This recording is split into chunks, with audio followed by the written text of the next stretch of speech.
Seja muito bem-vindo ao Tangerina Tech, o seu podcast semanal de tecnologia. Hoje o nosso assunto vai ser com você, iniciante, você que está começando agora na área de desenvolvimento e principalmente você que está focado ali na área de web, aplicativos. Então, o papo é contigo. Vamos falar sobre front-end e back-end. Qual escolher? Bora lá que essa daqui vai ser legal para eu entrevistar o Eric aqui, que é especialista nesse assunto. Bom, bora lá. Qual que vai ser a nossa primeira pergunta aí do dia? Essa pergunta é clássica e eu sei que tu não vai me responder ela agora de começo. Front-end ou back-end? Mas a gente deixa para o final, né, Eric? Vamos deixar essa para o final. Eric, contextualiza aqui para o pessoal, principalmente para o nosso público que não é da área de tecnologia, o que é o front-end e o que é o back-end. Tá, gente, vamos entender assim, o front-end, na verdade, ela pra gente, no nosso aspecto aqui, é tudo que se aplica ao web, tá? Então, quando você entra no site, você vai acessar ali sua Netflix, você vai se cadastrar no site do governo, vai talvez acessar, não sei, o seu Gmail, ou o e-mail que você usa online. Tudo que você faz pelo navegador, tanto do celular quanto da tua TV até, ou até mesmo do teu computador. Então tudo isso daí é o front-end, é o que você está interagindo com a parte de web da aplicação que a gente chama de front-end. Boa, boa. Eric, e o contexto mais ou menos ali para o pessoal entender como que é o back-end, assim. Tá, então trazendo um pouco para o lado do back-end, para entender como é que a gente conecta, né? Tudo que a gente executa, tanto de serviço, por exemplo, o arquivo que tem de vídeo ali do teu, que está passando no teu streaming, ele não fica salvo no front-end, ele fica no back-end. Então, o front-end ele vai ter como se fosse a navegação e ele vai chamar ações no back-end. Então, vai, por exemplo, verificar se você está com a sua conta em dia para você poder logar e assistir o filme, enfim, e você conseguir acessar esses arquivos. Aí o front-end vai falar com o back-end e a resposta desse back-end vai ser trazida para o front-end. Pode ser de tudo, não só vídeo, pode ser dados que você registrou ali e várias outras coisas que você tem como conversar. Por exemplo, no chat. Se você está no chat, se você manda uma mensagem no teu celular, quando você manda um WhatsApp para alguém, ali tem um aplicativo que funciona como se fosse um front-end, mas a mensagem passa por um servidor que representa o back-end e ela pode ser registrada, por exemplo, num banco de dados, porque você vai ter o seu histórico de mensagens ali e redirecionada para a pessoa também. Sim, existem várias técnicas, não dá para falar exatamente que o WhatsApp faz dessa forma, de salvar primeiro no banco para depois enviar, mas nós sabemos que dessas técnicas de envio duplo, por exemplo, de tanto salvar quanto enviar para outra pessoa, pode acontecer também, né, de forma assíncrona. Perfeito, perfeito. Aí para a galera que está começando, está chegando aqui com a gente, consegue dar um exemplo mais ou menos de tecnologias assim que até para as pessoas que não têm conhecimento tecnológico já ouviu falar alguma coisa assim, tanto para o back-end quanto front-end? Talvez acho que o back-end seja mais fácil ter uma tecnologia específica, né? Que muitas pessoas já usaram até em joguinhos, mas assim para o front talvez não. Consegue dar um exemplo aqui para o pessoal? Gente, hoje em dia o front-end ele é muito eclético, mas existem peças-chave. É como se você tivesse ali o seu Lego, né? Você tem os bloquinhos de Lego. Esses bloquinhos têm cores, têm formatos específicos para você montar uma miniatura.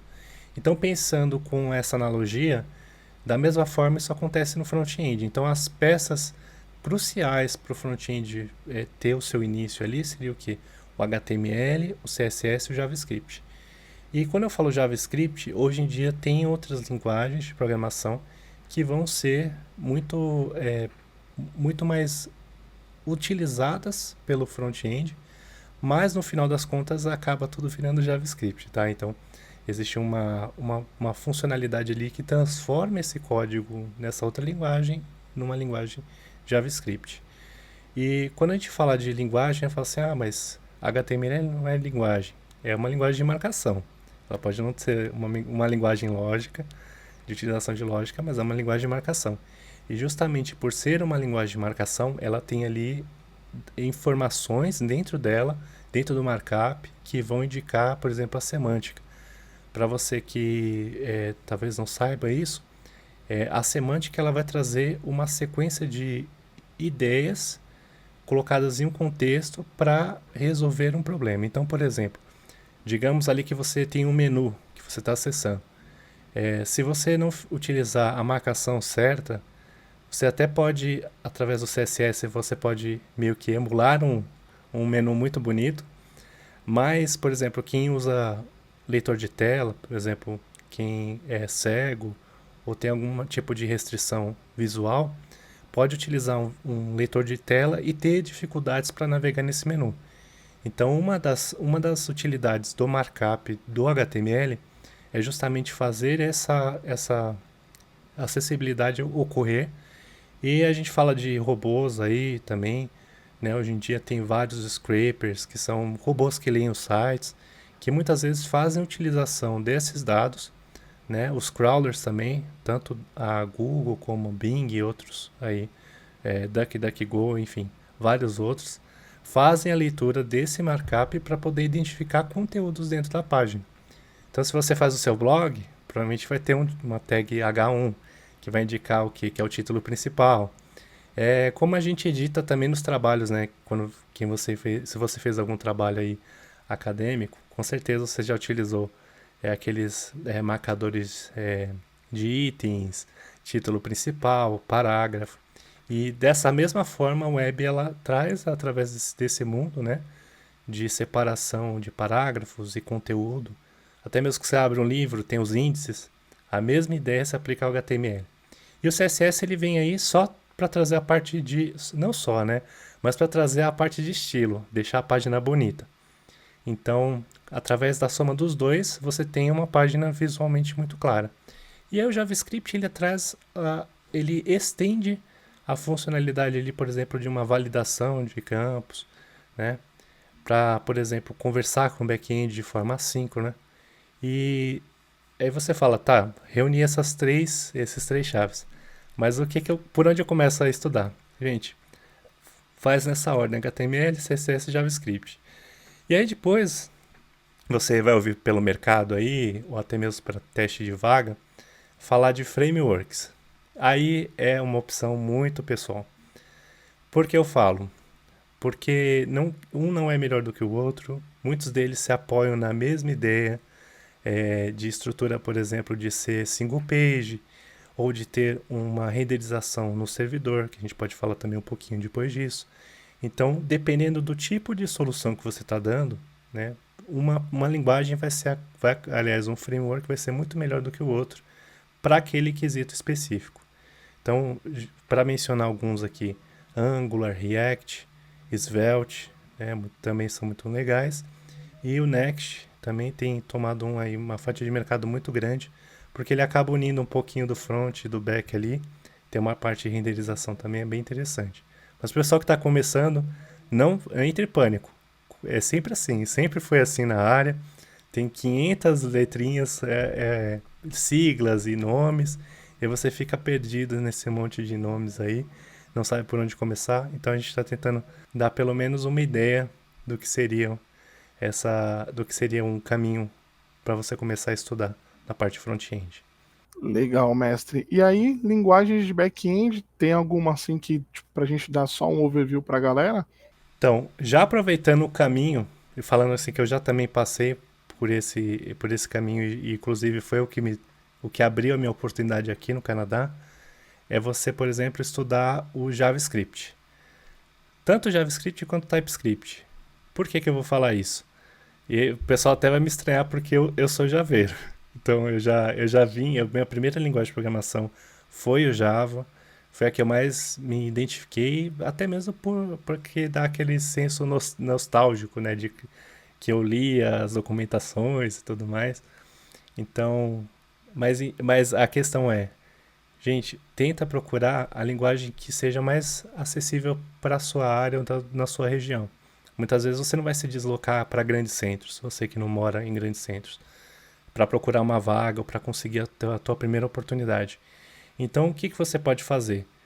Na sua região, é o Java que tem a maior oportunidade? Gruda no Java, vai estudar o Java. Ah, não, C Sharp. Hoje em dia, quando a gente fala de back-end, tem uma gama de linguagens. mas pensando em utilitarismo, né, as que são mais utilizadas para o mercado, geralmente é o Java, o Node.js.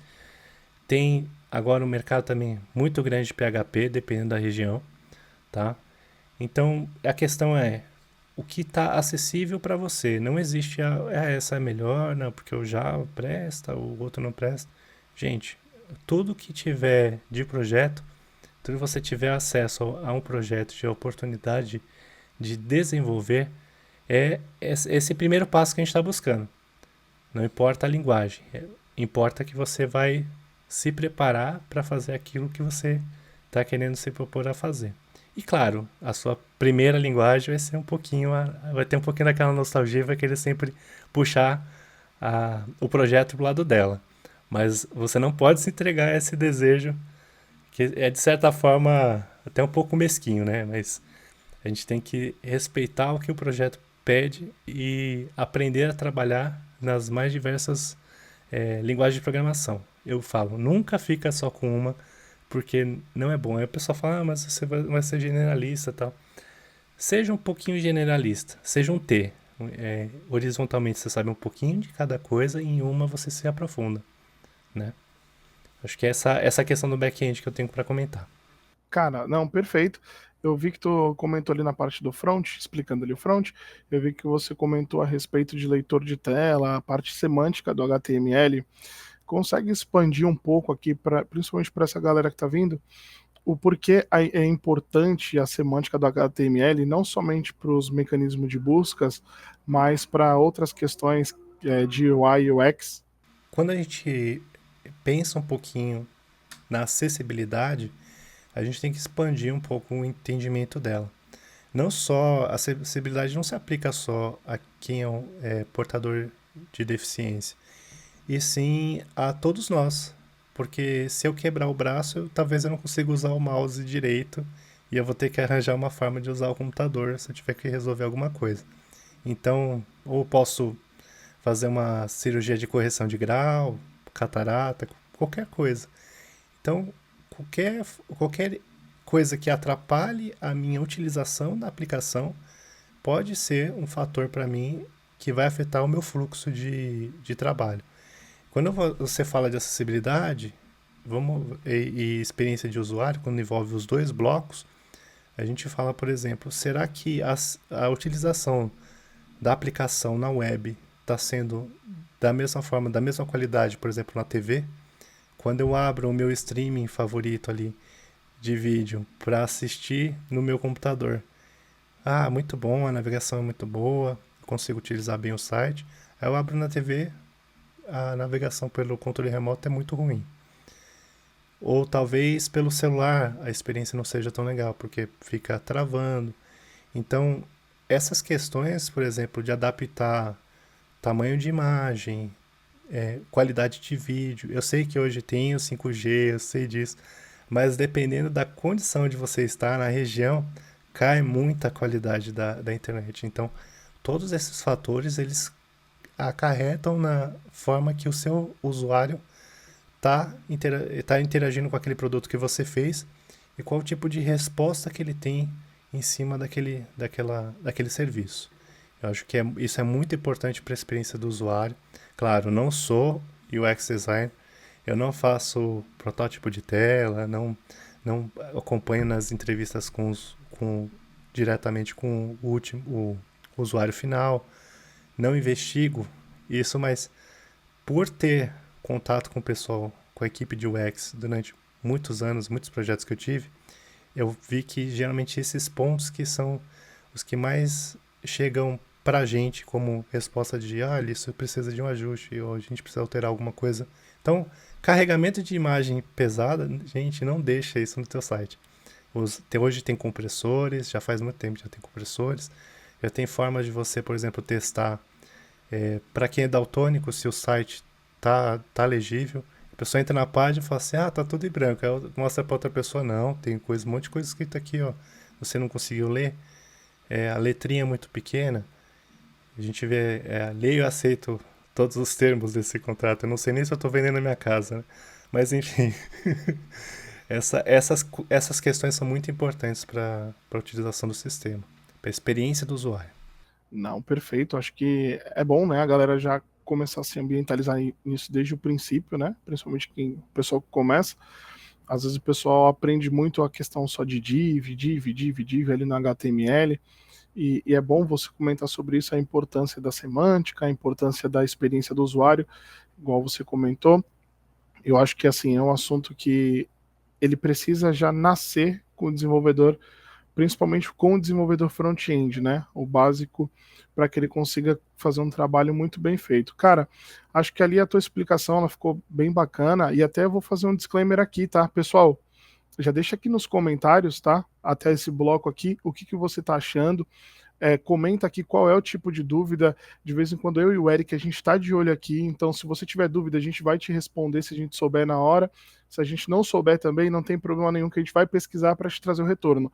Já pega esse vídeo aqui, vai lá naquele teu grupo lá das ETECs, FATECs da vida, das universidades, pega aqui ó, e já compartilha, porque eu tenho certeza absoluta que ele vai servir em algum momento da tua carreira, tá bom? A experiência do Eric aqui, galera, é ímpar. Ele foi meu professor, principalmente por isso que a gente trouxe esse debate entre front-end e back-end aqui.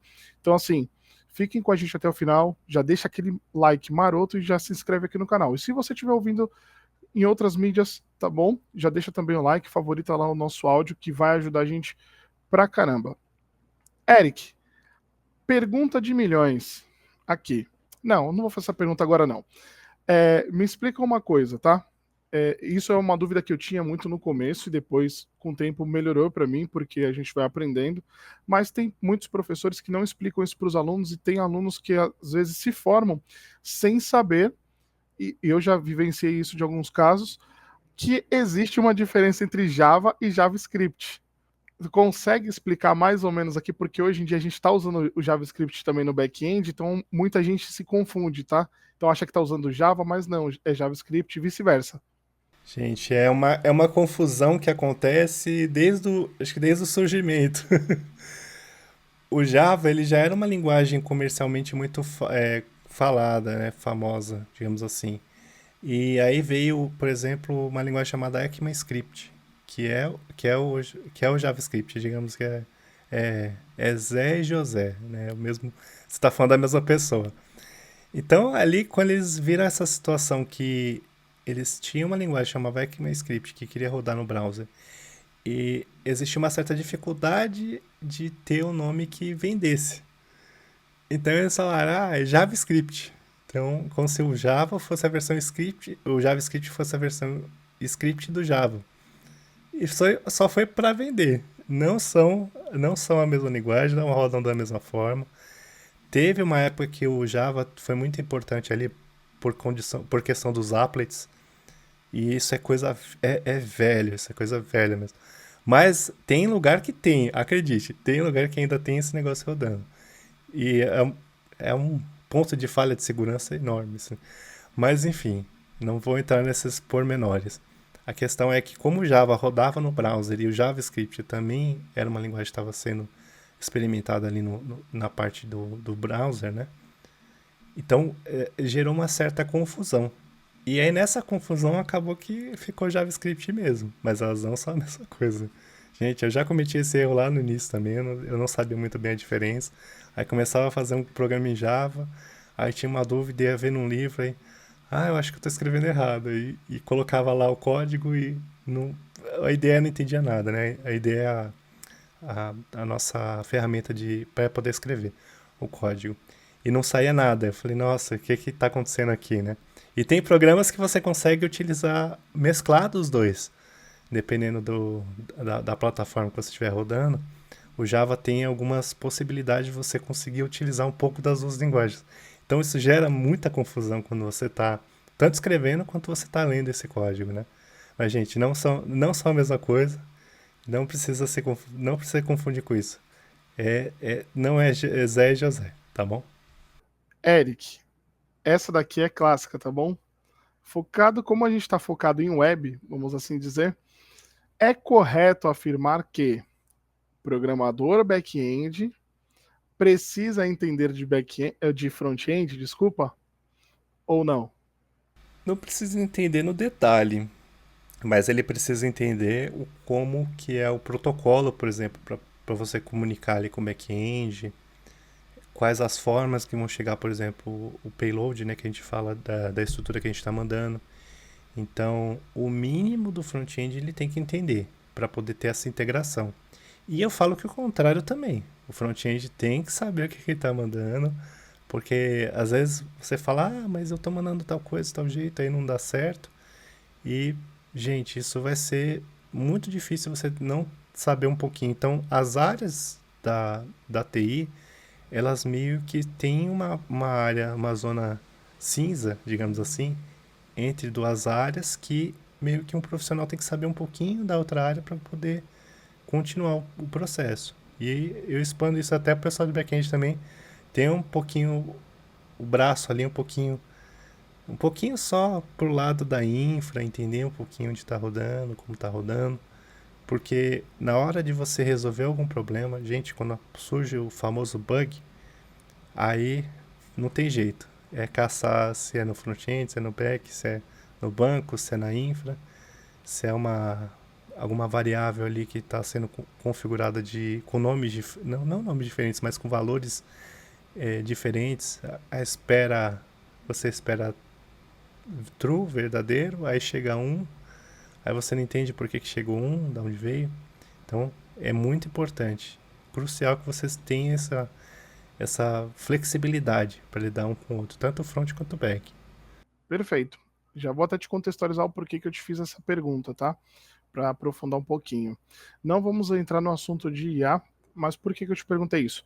Com esse advento que nós estamos tendo hoje de inteligência artificial, tem crescido muito essa questão de micro SaaS feito por IA. Né? E a gente já chegou a discutir sobre isso no episódio, sobre o risco que isso causa, né? Principalmente quando você envolve pagamentos direto na aplicação. Né? Que acontece? A IA ela cria a aplicação por completo, faz a integração, ok. Só que na hora de validar a requisição, né, o pessoal está achando que está tudo lindo e maravilhoso, só que ali no meio você consegue mudar o valor e a requisição dá o famoso bypass, ela passa ali no back-end e ela acaba concedendo o acesso. Ou seja, se a tua assinatura é R$ 100, você muda para 1 centavo ali na hora da requisição, você paga 1 centavo e já libera o acesso para você usar a aplicação. Né? E por que a provocação dessa pergunta né, que as pessoas saibam primeiramente o que elas estão fazendo e justamente isso, quem manja de back acabar sabendo um pouco do front e quem está no front saber também como passar essa informação para o back-end. E ali a gente tem um validador que é mais um ponto de segurança, né? Era por isso que eu fiz a provocação dessa pergunta, que eu acho que ela é muito pertinente com esse advento todinho que estamos tendo hoje. Agora, Eric, front-end ou back-end? Brincadeira. Vamos lá. No front-end hoje, você comentou aqui, nós temos diversas bibliotecas e frameworks, né? Para um iniciante, ele tem que se aprofundar de verdade, para quem está no front-end, se aprofundar de verdade no HTML, CSS ou JavaScript, ou ele entendendo de verdade o básico, sabendo como procurar as informações que ele precisa, ele já deve migrar para um framework, uma biblioteca? Eu acho que sabendo o básico, sabendo fazer um layout, sabendo tratar, por exemplo, fonte, sabendo tratar um pouco as imagens, filtros, essas máscaras que tem também como você aplicar, isso já vai ser uma base enorme. Por que eu falo isso? Porque quando você está trabalhando ali no front-end puro, direto com o CSS, HTML e o JavaScript, você está trabalhando no nível na base. Então, quando você vê, por exemplo, um erro no teu front-end, quando você estiver usando o framework, vai ter o erro ali por debaixo dos panos, vai ter o erro da onde e por que aconteceu. Aí você fala, nesse ponto aqui que eu tenho que alterar. Né? Então, essa questão de você falar o básico, sim, o básico. Você não precisa ser o mestre, Jedi, o ninja do front-end, não. Sabendo fazer um layout, sabendo mudar a fonte e alguns itens já é o suficiente. Atualmente, tem algum framework assim que você tem uma preferência exclusiva de usar no front-end? Olha, eu fico ali nos dois mundos. Tanto no React, eu gosto bastante de algumas coisas que ele tem, e também da estrutura do Angular. para você usar o React, você precisa de um pouco mais de maturidade, tanto dos desenvolvedores quanto a estrutura que vai ser seguida, porque ele não tem aquela convenção, ela não digamos assim, não tem a convenção de como o projeto vai ser organizado. Questão de relação de pastas, quais os tipos de dependência, e como é que. Ah, vou criar uma nova tela, por onde eu começo, que passos eu sigo. Então, essa questão do React, ele é um pouco mais flexível, o que é bom. Então, para times que já estão ali maduros de como a forma que eles vão trabalhar, já bateram a cabeça bastante com algumas, provavelmente com alguns bugs que tiveram que resolver, começa a criar essa estrutura. Ou vira aquele ninho de coisa bagunçada e bota a nova feature no ar e segue o jogo. Então, o Angular, por exemplo, colocando em paralelo o Angular aí, tanto o Angular quanto o React, o Angular vai te dar uma liberdade, mas vai te dar algumas restrições. Então, você tem que seguir algum estilo de nomes de classes, nomes de módulos. Você vai organizar as pastas de uma certa forma. Então, quando você pega um projeto Angular, não estou dizendo que todos os projetos Angular vão ser extremamente organizados, porque tem como você mudar algumas dessas convenções. Mas o mínimo de forçar você ter um arquivo separado tanto para a parte de front-end, que vai ser como se fosse o template, quanto para a parte do script do arquivo do front-end, quanto também a parte de folha de estilos, que vai ser equivalente ao CSS. Então essa estrutura já vai te dar uma base para você criar as coisas para a próxima feature, né? A próxima funcionalidade que você colocar no sistema. Então, comparando os dois, eu acho que tem muitos pontos positivos dos dois lados, mas eu também acho que, dependendo do projeto, da maturidade do time, é crucial que isso seja avaliado no momento da escolha. Tá? E se eu abrir um pouquinho mais o leque,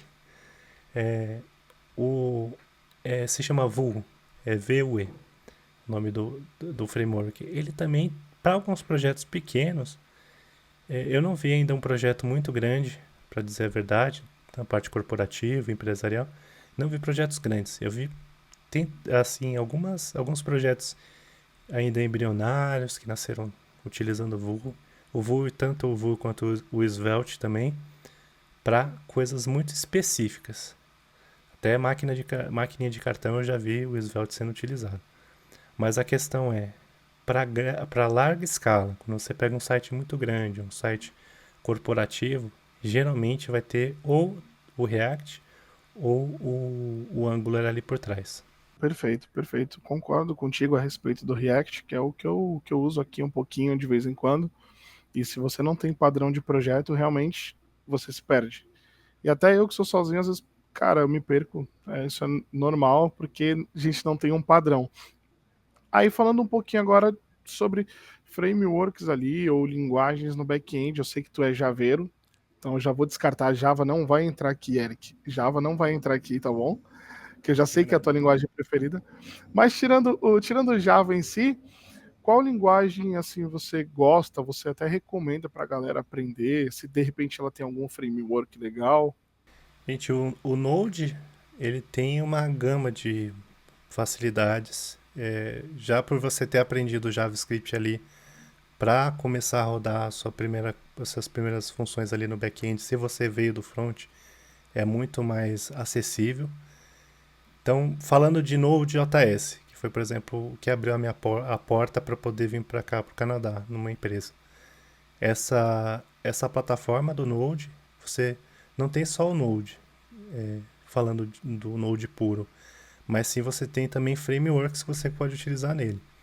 Um que eu usei para microserviço foi o Nest, não é o Next, é o Nest, que é um framework também que tem. Você olha para ele, é a cara do Java. Você falou que não podia falar do Java, mas para quem já gosta do Spring Boot ali, já utilizou algum framework algum back-end Java ali, algum framework, vai ter muita facilidade também de migrar para aplicações que tenham o Node.js rodando no Nest. E no mercado eu vi também muita coisa em Express, tá? Não vou mentir. Eu sei que é antigo, tem muita gente que ainda mantém a ideia ali fixa no Express. E se eu abrir um pouquinho mais lateral, né, essa questão para outras linguagens, o PHP também tem um espaço ali com Laravel enorme. Então você consegue não só fazer coisas de front-end, mas também no back-end, e muitas vezes você consegue já gerar estruturas bases para uma aplicação. Você vai demorar muito menos tempo para, por exemplo, colocar uma prova de conceito no ar. Tem essa questão também, dependendo da empresa, o time to market, né, o tempo de colocar aquela aplicação no ar, depende muito do contexto. Mas enfim, se for falar de outras linguagens que não seja o Java, eu falaria que tanto o Node quanto o PHP e um pouquinho o Golang ali, mas o Golang eu posso falar no outro momento, porque o Golang é assim, tem hora que o mercado fala, quero tudo em Golang, porque é rápido, roda ali mais perto da linguagem C, a mesma benchmark, né, a mesma velocidade, digamos assim, ele é muito rápido, e você olha, tá, mas quantas empresas usam? Essa, essa e essa. Então, você acaba ficando um pouquinho mais restrito. Não estou dizendo que não tenha mercado, mas talvez no momento atual, agora falando de 2025, esse momento ainda não é um momento que ela explodiu em todas. Ela está sendo utilizada ela estava sendo utilizada em coisas pontuais para resolver assuntos específicos, mas ela ainda não abraça ele não abraçou ainda esse mundo corporativo em todos os aspectos, né? Sim. É, eu até brinquei aqui, né, sobre a gente tirar Java, porque assim, o Java ele tá em outra categoria. A galera, por mais que quem não goste, não tem como não admitir isso, né? O Java hoje, se você sabe Java, você sabe programar em Java, é basicamente a certeza de você conseguir um emprego, né? Então por isso que a gente descarta assim o Java assim brincando, mas tem uma linguagem que tu comentou que eu acho ela muito interessante e desde que eu comecei a estudar, lá no comecinho da era, eu escuto assim, cara, essa linguagem vai morrer. Só que essa linguagem, por incrível que pareça, tá todo mundo falando que ela vai morrer, ela continua de pé e pagando muito boleto, cara. Por incrível que pareça, sabe por quê? E até dando um contexto pra galera que não vou falar agora qual é a linguagem, mas assim, muitos lugares usam essa linguagem por ser acessível. Então, se você vai fazer um freelancer, você vai fazer qualquer projeto pequeno, essa linguagem vai ser muito barata, né? Qualquer hospedagem você coloca ela para rodar de forma performática, óbvio. Tem como fazer umas besteirinhas ali, né, Eric? Que a gente já pegou umas gambiarrinhas ali, né? Sim. Mas é uma linguagem muito boa, galera. Muito boa que hoje temos melhores. Mas isso não quer dizer que ela seja ruim. Né? É o PHP, o Eric mencionou, o PHP e o Laravel ali, né? São linguagens legais para quem quer começar a empreender, fazer pequenos projetinhos, querer vender aí para comerciante. Como que a gente pode dizer? Microempresário, né, Eric? Né? Microempresário ali. Então, ela vai atender muito o objetivo, vai ser um custo bem baixinho ali, tanto para o empresário quanto para você. Então, acho que é uma linguagem assim bem legal, né? Mas a nível de mercado, acho que hoje é Java, né, Eric? Ali, acho que Java, .NET talvez. Tem muita coisa também escrita em Python, né, com o pessoal do framework, geralmente Django. Tem Ruby on Rails ainda que está sendo mantido. Mas tem muita coisa em Ruby que está migrando ou para Java ou para Python. Então tem que pensar um pouquinho se vale a pena ou não. Às vezes um javeiro estudar um pouquinho de Ruby on Rails já é um diferencial para ele na hora da entrevista. Mas enfim, essa questão desses frameworks, eles não são mandatórios. Eles geralmente são regionais. Então, você fala, mas o PHP não é utilizado em grandes empresas. O Facebook usa. Então, tá, não é uma regra. Então, você tem que pensar o que, no contexto teu, quando você está começando e você está entendendo como é que é o mercado, está abrindo ali para as primeiras entrevistas, as primeiras vagas que você está aplicando, você tem que entender o seu contexto, na sua região. Geralmente você não vai trabalhar no primeiro emprego que você vai pegar remoto, sei lá, para São Paulo, remoto para Nova York. Você provavelmente não vai ser assim. Não estou dizendo, existem exceções. Mas na maioria dos casos, você vai trabalhar na empresa que é da sua cidade. Então, para a sua cidade, para a realidade da sua cidade, é o PHP, galera, vai. Eu já trabalhei em distribuidora de jogos na região que eu morava na Baixada Santista, e tinha muita coisa de PHP.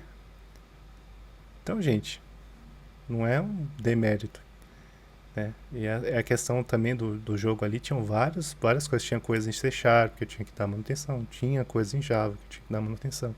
Mas o principal do dia a dia era muito PHP. Então, é questão de você ter essa pluralidade. Quanto mais plural você for, claro, não adianta abraçar o mundo, foca numa primeiro, saiba fazer alguma coisa útil naquela linguagem, depois você abraça outras. Que até justamente isso vai ajudar um pouquinho, até melhorar seu código, sabia? Uma coisa que eu fiz, que eu falo que no começo da minha carreira, que eu não me arrependo, é tem um arquivo zip que fica dentro da pasta do Java, que tem o código-fonte do Java. Eu não lembro quantas horas eu gastei, mas não foram poucas. Eu li o código-fonte do Java para aprender o Java. E isso me deu uma gama de aprender com os gigantes. Então, os criadores do Java fizeram aquele código, o código foi revisado. Dependendo do Java, eu sei que tem algumas classes, por exemplo, que tem bugs que foram resolvidos em Javas mais recentes, mas a questão é que você teve um ponto de partida numa qualidade muito boa.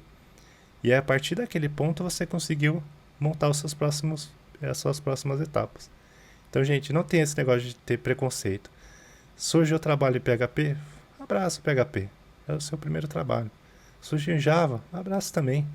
Abraça, vai, se dedica, foca em escrever na linguagem. Eu falo muito que não adianta você falar uma língua com o sotaque da outra. Então, se eu começar a falar inglês assim, português com sotaque em inglês, fica esquisito. Você vai achar isso esquisito. Então, da mesma forma, eu já vi gente que é extremamente javeiro e foi escrever JavaScript. Aí eu vi o código do cara em JavaScript. Gente, desculpa, você não vai escrever classe no JavaScript como você escreve no Java. Não é mesmo? Elas têm uma equivalência em ideia de estrutura, mas o JavaScript é prototype, no Java é uma classe de objeto. Então, é nesse ponto de você entender, tá? Eu tenho essa pluralidade, mas eu também sei falar o sotaque da região que eu estou vivendo no momento. Se é Java, é Java. Se é JavaScript, JavaScript. Se é PHP, é PHP, né? Exato. Eu particularmente, eu gosto muito de Python, né? Tu tá ligado? Gosto muito, principalmente pequenos scripts ali que você precisa para microanálise de dados, cara, é surreal. Já usei Python no back-end para criar um pequeno site para ver como que era, por curiosidade. Achei legal também, né? Só que quando eu coloco na balança hoje, se eu for criar um site, cara, eu prefiro usar PHP, porque a sensação que eu tenho, aí você pode me corrigir se eu estiver errado, mas eu tenho uma sensação de que o PHP também é mais performático. Me dá uma sensação que ele é um pouco mais rápido ali na questão de processamento do que o próprio Python no back-end para pequenas aplicações. Grandes aplicações, pode ser que as coisas mudem, porque você pode colocar uma análise de dados ali no back-end, enfim, um pouco mais que o Python trabalha melhor e afins, né? Mas assim, eu tenho um certo carinho pelo Python, porque no dia a dia, né? Isso aqui não fugindo um pouco do tema, mas no dia a dia, cara, você quer fazer uma análise ali numa planilha Excel que, pô, tu fala, cara, ficar aqui batendo essa planilha, você cria um script ali rapidinho, ele pega a planilha, ele lê, ele te dá o resultado, faz gráfico, faz tudo. Jonathan, tem Power BI, eu sei, galera, mas muitas vezes a gente que programa, a gente não mexe com Power BI, tem gente que mexe, beleza, mas eu acho que assim, o Python ele me ajuda muito, muito, né? Então, faz mais parte do meu dia a dia hoje, para o meu trabalho, o Python, do que o PHP. Mas, quando eu pego o projeto externo, eu sempre opto por fazer alguns sites ali, alguns microsistemas com PHP. Eric, agora vamos responder a pergunta que eu tenho certeza que a galera ficou aqui o episódio escutando nossas ideias, principalmente escutando e aprendendo mais aqui contigo. Front-end ou back-end, meu amigo? Olha, Pra dizer a verdade, eu sou mais o back-end. Eu acho que eu vim da parte de trás ali, né? Tanto começando ali com sistemas, indo pro back-end. Aí depois comecei a mexer algumas coisas de front-end. Mas hoje, gente, a minha dedicação, todo o meu estudo é muito mais voltado pro back-end. Eu acabei abraçando muito mais coisas. Então, quando você olha para o back-end, você fala, por exemplo, de alertas, você fala de um pouco de. Quando você fala de full stack, de uma pessoa full cycle, que hoje também é um profissional que também é muito procurado, essa questão de você ter ali uma relação com o back-end, de você saber lidar com os logs, você saber criar alertas, você entender como é que a memória da sua aplicação funciona. Então acaba que o back-end ele acabou virando o meu dia a dia. Eu faço pouquíssima coisa de front-end. Só quando tem que fazer um ajuste, um formulário tem algum campo novo, algum tipo que está errado, algum ajuste fino. Hoje o meu dia a dia é mais voltado muito mais para back-end. E ali já pegando uma tangente com a parte de AI. Hoje eu tô lidando com algumas coisas relacionadas à parte do AWS Bedrock, que é equivalente aí talvez a um Gemini, um chat GPT, que você consegue fazer ali chamadas da tua aplicação, fazer chamadas para essas LLMs e retornar valores. Então você lidar com prompts, você saber lidar ali com informações, por exemplo, de quantidade de tokens que foram processados. Enfim, essa parte de você conseguir lidar com essa complexidade, e quando a gente fala de complexidade não é só em relação a código, é em relação à plataforma, a um contexto que você está usando, containers, se você está lidando com Kubernetes. Então, nesses pontos, acabou que o back-end me serviu como uma luva. O front-end tem complexidade? Sim, tem. Mas eu acabo que no meu dia a dia, hoje na empresa e também na empresa que eu estava anteriormente, as duas empresas que eu trabalhei aqui no Canadá, a empresa atual não é. Tem sede no Canadá, mas não é canadense. Essas empresas acabaram me abrindo uma porta muito maior pro lado do back-end. Então, acabou que não teve jeito. Eu nasci no back-end, fiquei um tempo back e front, fui full cycle, full stack. E aí depois eu comecei voltando de volta pro back-end, lidando com essas outras complexidades que acabaram que me atraindo muito mais, né? Tá vendo? E tu ficou aqui achando que a gente ia responder o famoso depende, cara. Vocês acharam que a gente ia meter um depende aqui. E agora eu vou fazer o meu disclaimer aqui. O que que eu prefiro? Back-end. Eu era do front, o Eric sabe. Quando eu comecei, eu falava assim: não, cara, o back-end é totalmente complexo, é chato. Eu comecei no front. Aí, conforme você vai estudando o front-end, você vê que o front-end ele tem as suas singularidades e suas complexidades também. Porém, uma coisa que me fez ter essa migração, vamos assim dizer, esse salto foi o quê? O front-end, além de você ter a complexidade de tratamento de alguns comportamentos, você fica barrando muitas vezes em layout. Então, cara, você construía tudo bonitinho, aí daqui a pouco do nada quebrava, você colocava um texto, o texto quebra, você vai, formata, faz de novo. Então, assim, isso eu tô falando na mão, né? Não vamos falar de biblioteca aqui, né? Porque biblioteca corrige muita coisa, mas não deixa com a nossa cara, a nossa personalidade. Então, galera, eu migrei pro back-end, complexidade por complexidade, igual o Eric falou, é, para mim é muito mais legal estar ali atrás vendo como que as coisas funcionam, como que você processa, como que você valida. O Eric menciona sobre alertas. Mano, então assim, eu não tenho muito o que acrescentar nesse assunto, mas hoje para mim o back-end ele faz muito mais sentido do que o front-end. Então, se eu pego um projeto para fazer de um pequeno sistema, eu uso biblioteca, porque a gente sabe, né, Eric, que o sistema tem que ter uma cara empresarial, então eu não vou colocar um sistema cheio de perfumaria, porque a gente barra em experiência do usuário também, e é isso a gente não quer. Então a gente usa a biblioteca, faz um sistema visualmente bonito, atrativo, simples, mas com uma lógica interessante ali no back-end, com segurança, tudo legal. Então essa parte me atrai muito mais. Só que assim, né? Acho que você veio aqui no intuito achando que a gente poderia falar sobre front-end, back-end, e a gente colocou os prós e contras, que é muito válido. Só que, galera, essa é a nossa opinião, a nossa vivência. É muito importante você entrar na área e ver o que que você vai se identificar, né, Eric? Acho que o pessoal precisa ter o feeling, né? E um conselho que eu dou, que é uma coisa que a gente discute mesmo muito assim no particular, é não se deixem influenciar por coaches que nunca construíram nada, tá? O Eric, cara, o Eric foi meu professor, então se ele falar para mim assim que A é igual a B, cara, A é igual a B, entendeu? Agora, se um coach, daqui a 6 meses você vai ganhar 5 mil, falar para mim que A é igual a B, eu vou duvidar. Então, estudem, entrem, estuda um pouquinho de cada, vê onde que você vai se adaptar melhor, conhece o front-end até a camada ali de frameworks, com requisições ali de conexões com API ali, trazendo retorno do back para o front, tratamento de dados ali visual para o cliente. Depois vai para o back-end, faz um apanhado legal, vê onde você vai se identificar, onde que vai ser legal para você e segue a vida. Eu tenho certeza absoluta que aqui o episódio foi para te dar uma luz e não te confundir. Mas a escolha no final da tua carreira, ela é tua. Eu vou abrir um parênteses também, que a gente falando da complexidade do back-end, parece que o front-end é fácil. Não, não é fácil. Gente, hoje, por exemplo, na plataforma que eu trabalho, tem 17 países. Imagina você tratar todas as traduções, você ter que lidar em ajuste de layout, de máscara para, por exemplo, telefone, máscara de endereço.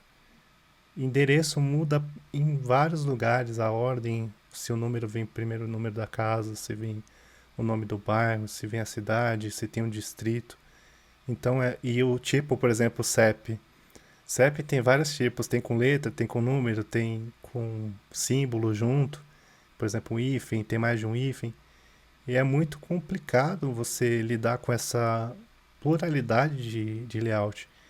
Em relação, por exemplo, a culturas, algumas cores elas são ofensivas ou podem não ser agradáveis para o tipo de plataforma que você está fazendo.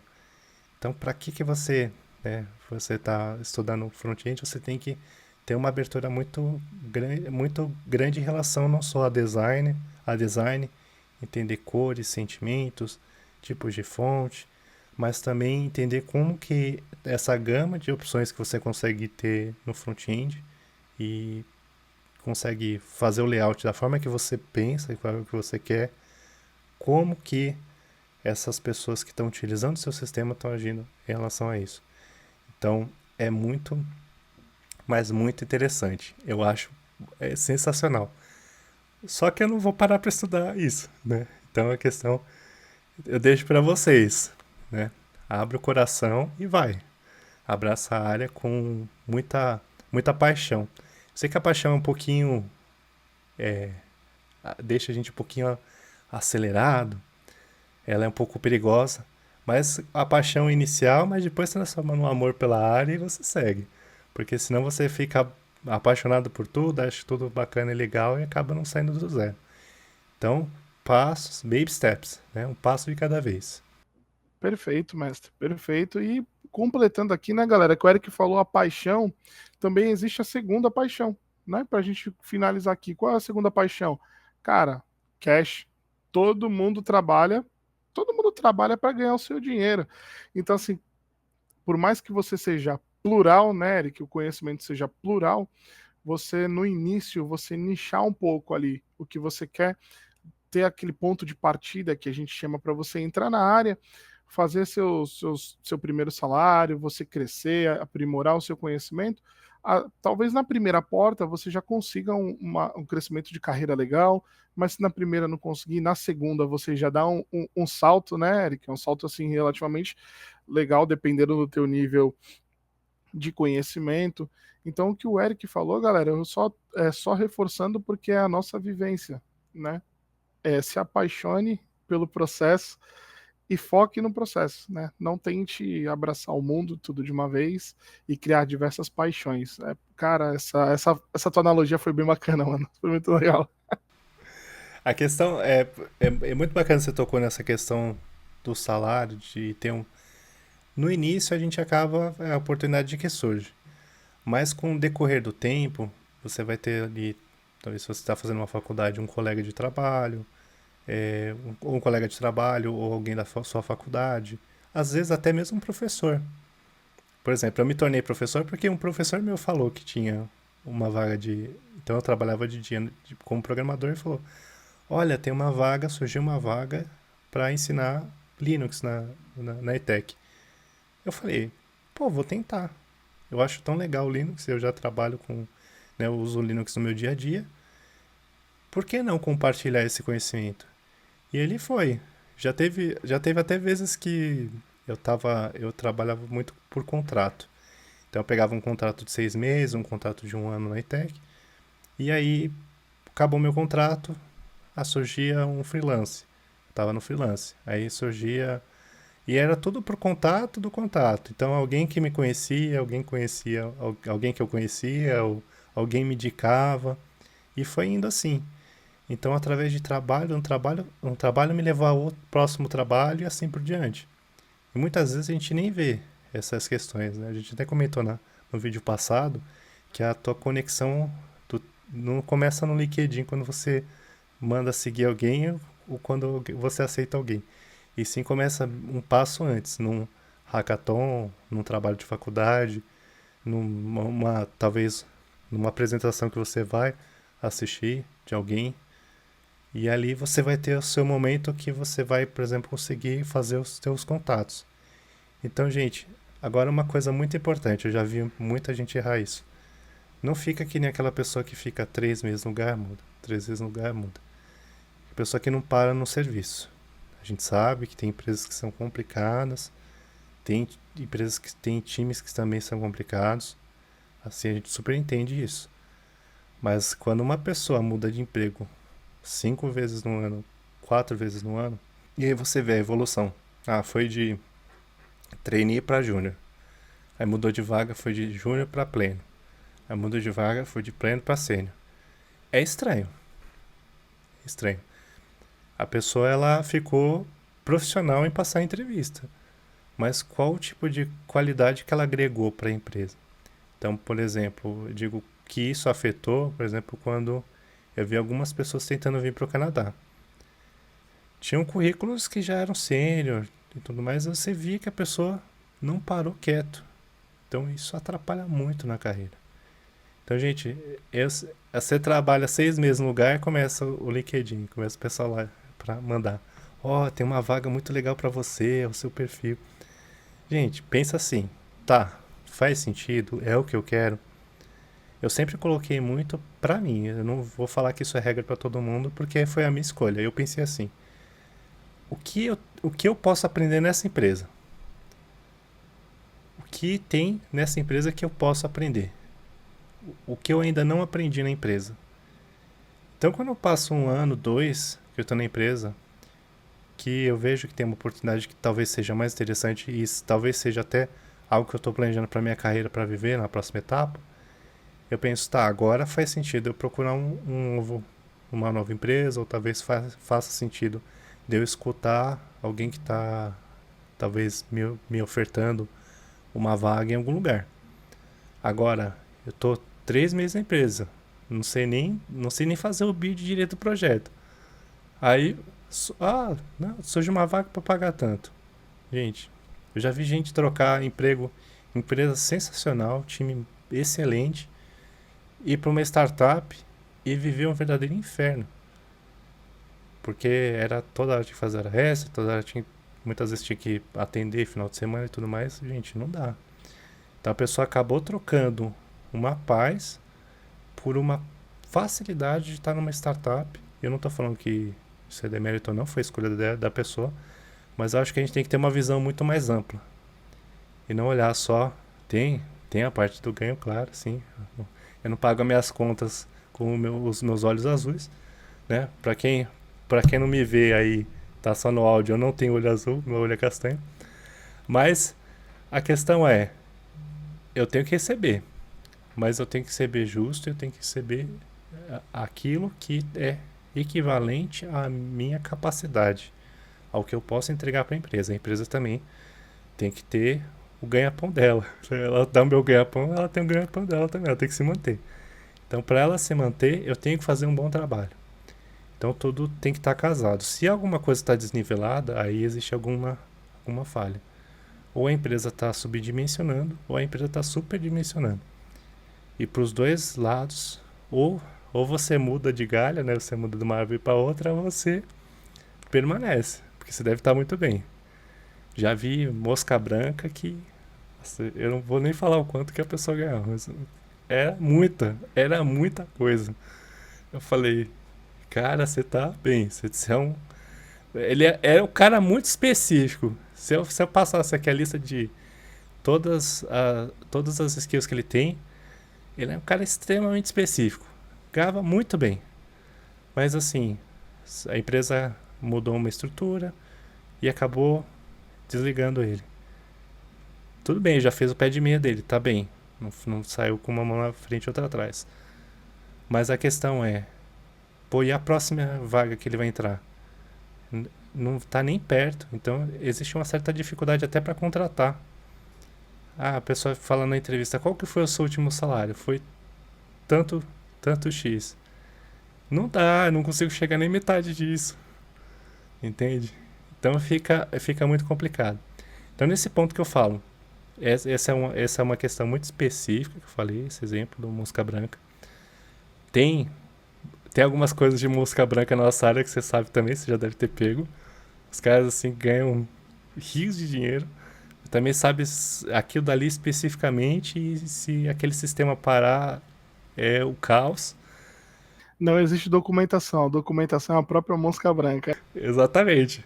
Se um ônibus passar por cima já era, fecha a empresa. Mas a questão é, gente, não use a exceção como regra. Tente montar um plano para sua e aliás, tente não, tenha um plano para sua carreira. Eu tenho um plano para minha carreira. Eu tenho ideias, eu sei coisas que eu quero fazer ainda.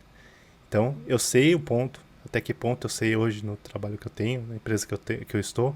Eu sei até onde eu sei e eu sei até onde eu não sei. Eu sei, daqui para frente eu já não sei. É um mundo de coisas novas que eu posso aprender. Aí eu posso avaliar, eu quero aprender essas coisas? Se sim, então eu vou continuar na empresa. Vou procurar um projeto que esteja próximo daquele assunto que eu quero dominar, aquele assunto que eu quero mexer, eu quero começar a talvez aprender a respeito. E é isso. E aí você vai galgando cada etapa da sua carreira dessa forma. Com um planejamento sadio e sincero. Não adianta você também. Ah, porque agora já vi muita gente bater no peito. Agora eu sou arquiteto de software. Gente, não desmerecendo, eu tenho 16 anos na área. Eu não quero ser arquiteto de software porque eu ainda não acho que estou no momento para mim.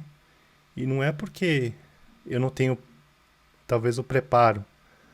Eu não acho que o momento é para mim. Eu não me avalio assim. Eu já vi gente com muito menos tempo de carreira falar que é arquiteto de software. Tudo bem, tudo bem. Vai ser, dependendo do contexto, vai ser excelente. Alguns contextos vão ser péssimos, tanto para a pessoa quanto para a empresa, né? Isso se não afetar os clientes também. Então, gente, pense bem, dê passos firmes, passos que sejam sólidos e esteja ciente do que você está fazendo, né? Perfeito. Eric, última pergunta, que essa daqui eu lembro que quando eu era da ETEC, o que eu mais escutava, é porque naquela época estava muito em alta, era assim, cara, a gente precisa fazer um aplicativo, a gente precisa empreender, a gente precisa criar uma startup. Tá, beleza, tu já entendeu. Para a galera que tenho certeza que vai passar por essa fase na ETEC de querer abrir startup, fazer empresa, ou a galera que quer empreender, mas ainda não teve uma vivência numa corporação, numa organização como desenvolvedor, qual a recomendação que tu dá para essa galera? Gente, assim, dependendo da área, tenha o seu empreendimento, brinque, faça aplicação, mostre numa feira, apresente para empresários sérios que lidam com startups. Mas entenda uma coisa, acho que a primeira coisa é que o projeto, quando você está na startup, o projeto ali, no teu início, no início da ideia, o projeto é seu. Dali por diante ele já não é mais seu. Então essa questão de, é meu que eu quero fazer dessa forma, tudo mais, não é. E, gente, por mais que você tenha, você pode estar com a qualidade técnica lá em cima, não adianta. Você não vai dominar tudo. Você às vezes tem uma ideia inicial, mas existe toda uma estrutura em volta daquilo que você teve a ideia. Estrutura tanto da parte de infraestrutura do cloud, se você vai ter ali um sistema web, tem toda uma estrutura bancária muitas vezes por trás, tem toda uma estrutura de contabilidade, uma estrutura de contas a pagar, contas a receber, dependendo do produto que você está entregando. Então, gente, é enorme, entendeu? Então, a questão é, tá, esse primeiro passo não é todo o passo. Às vezes a gente, por mexer no código, a gente acha que somos verdadeiros criadores de coisas, né? Somos os detentores de todo o conhecimento moderno e tudo mais. Não, gente, não é. Tem muitas áreas ali que vão estar suprindo apoio para poder fazer com que a sua startup vá para frente. Uma coisa muito importante é ter um bom advogado, consultar, fazer contrato, escrever coisa, papel, gente, não tem jeito. Eu já vi gente sendo retirada de startup que fundou porque tinha algum buraco em algum contrato que assinou. Eu vi, não me contaram, eu vi. Tá? Então, você tem que tomar muito cuidado. O corporativismo é gigante. E fora também, né, questões de você abre lá, você gera, ChatGPT gera para mim aqui um aplicativo do Nubank, eu vou abrir uma fintech e vou começar a rodar com 3 pessoas. Não, você não vai rodar com 3 pessoas. Tá tudo bem, né? Vamos falar. Rodou, botou o aplicativo no ar. Gente, a chance de você ser atacado, hacker, utilizar a tua plataforma de forma a conseguir tirar proveito dos teus clientes, dados dos clientes e tudo mais, é uma gama de coisas assim enorme. Então já teve projeto que eu trabalhei junto em apoio ao pessoal que fazia toda a parte de análise de segurança. Eles invadiam o sistema e zoavam, eles causavam caos. E aí eu tinha que tapar os buracos, eu tinha que meio que fazer o contra-ataque e os patches do sistema, né, nessa parte do projeto. E você não imagina, às vezes como desenvolvedor você fala, não, isso aqui não vai dar o problema. Não vai dar o problema, gente, vai dar. Então, não, assim, não imagina o quanto que você consegue abrir uma brecha, às vezes, numa biblioteca que você inclui no sistema. Então, tudo tem que ser muito bem pensado. Então, por isso que eu falo, não se apega ao projeto, procure bons advogados, assine contratos que sejam revisados por alguém que realmente entende da área e não se ache também o conhecedor absoluto de todas as coisas. E tanto, eu falo isso para não perder dinheiro, tanto com o projeto startup, também com a parte de quando você faz algum tipo de freelance. Também tem a ciência da coisa, porque a chance de ter algum problema é gigante. Enorme. Enorme. Ô, Eric, então a gente pode resumir aqui que se o cara ele quer empreender, independente se ele é freelancer ou não, primeira coisa que ele tem que fazer, além da skill de desenvolvedor, ele tem a noção de ser um bom administrador, né? Um bom gestor ali, vamos dizer assim, né? Da parte administrativa. Não precisa ser o conhecedor, né? Mas acho que ele precisa saber onde que ele vai partir, seja um advogado, um contador, enfim, né? Eu acho que esse é o primordial. Depois ele ter o produto final, né?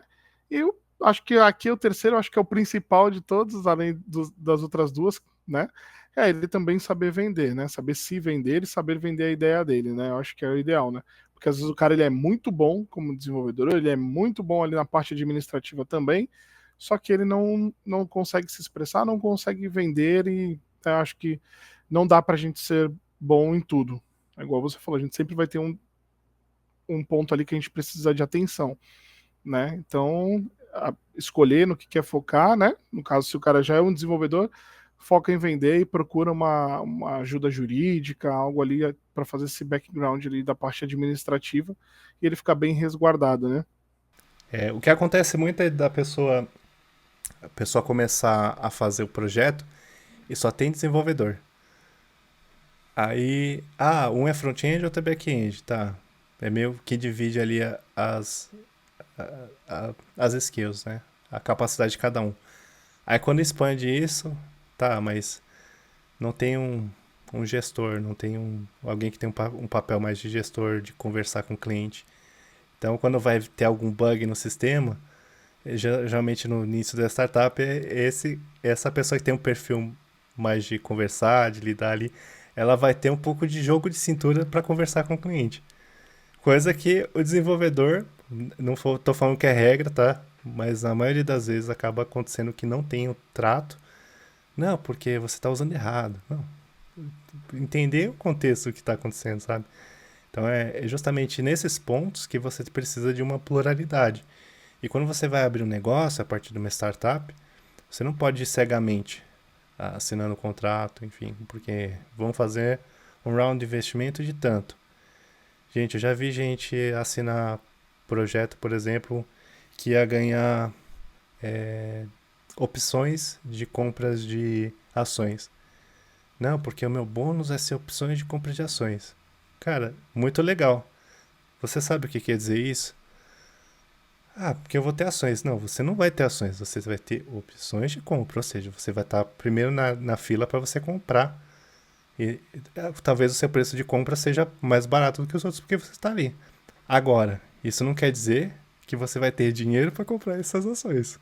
Você precisa ter dinheiro no bolso para comprar. É mesmo. Pensando bem, é isso mesmo. Eu falei, então você tem que entender o que você tá aceitando ali na hora de assinar o contrato. Não adianta você cegamente fazer as coisas. Mas enfim, essa questão aí é realmente muito complicada. Tem gente que, não, porque é muito legal, desenvolvedor e tudo mais, acaba perdendo a oportunidade de aprender sobre outras coisas. De negócios e entender o contexto da empresa, né? Boa, perfeito. Depois a gente até pode, se o pessoal gostar aqui do episódio, a gente pode até expandir esse assunto depois com alguém especialista de fato, seja um advogado, né? Alguém assim que manja de verdade dessa questão de contrato, que eu acho que seria interessante, né? Trazer essa outra visão. Mas assim, galera, só se vocês gostarem, tiver comentário e se tiver bastante like aí a gente traz. Pessoal, agradeço por vocês terem ficado conosco até agora. É sempre um prazer ter esse bate-papo com o Eric aqui, que eu falo que é um cara ímpar, né? Sempre faço questão mesmo aqui de elogiar, porque é o cara que me ensinou e me motiva aqui sempre também estar em contato com vocês, ajudar a galera nova que está vindo agora, né? Mais cara a cara. Então agradeço você que ouviu, que assistiu até agora, e eu vou deixar o encerramento com ele da forma mais brilhante possível. Gente, para mim é um prazer estar aqui com o John. Não só por ele ter sido meu aluno, mas ele também é o meu grande amigo. A gente, por mais, passou, quantos anos já se passaram, né, que eu não dou aula? Eu já saí só do que eu saí do Brasil já faz 5 anos que eu saí do Brasil. Então, eu nem lembro, eu acho que talvez uns 7 ou 8 anos que a gente deve ter ali. A minha última aula contigo foi em 2017. Então, faz tempo. Mas é uma amizade que nasceu e tá aí, crescendo a cada dia. Eu tenho uma grande paixão pela área de TI, eu vejo que você também tem, e a gente se completa ali nos pontos que a gente pode comentar, e você é um cara super comunicativo. Para mim é um prazer estar aqui no podcast com você gravando. E, gente, por favor, deixa o seu like, deixa o seu comentário, perguntas, tanto nas plataformas aí que tem só o áudio, né? Porque a gente está fazendo podcast, mas também no YouTube, se você puder dar essa oportunidade para a gente também ajudar. Às vezes a sua dúvida é a dúvida de outra pessoa que acabou não comentando. Obrigado por assistir esse episódio até agora. E eu te vejo no próximo, hein? Muito obrigado. Valeu. Fica com Deus. Um abraço. Valeu, pessoal.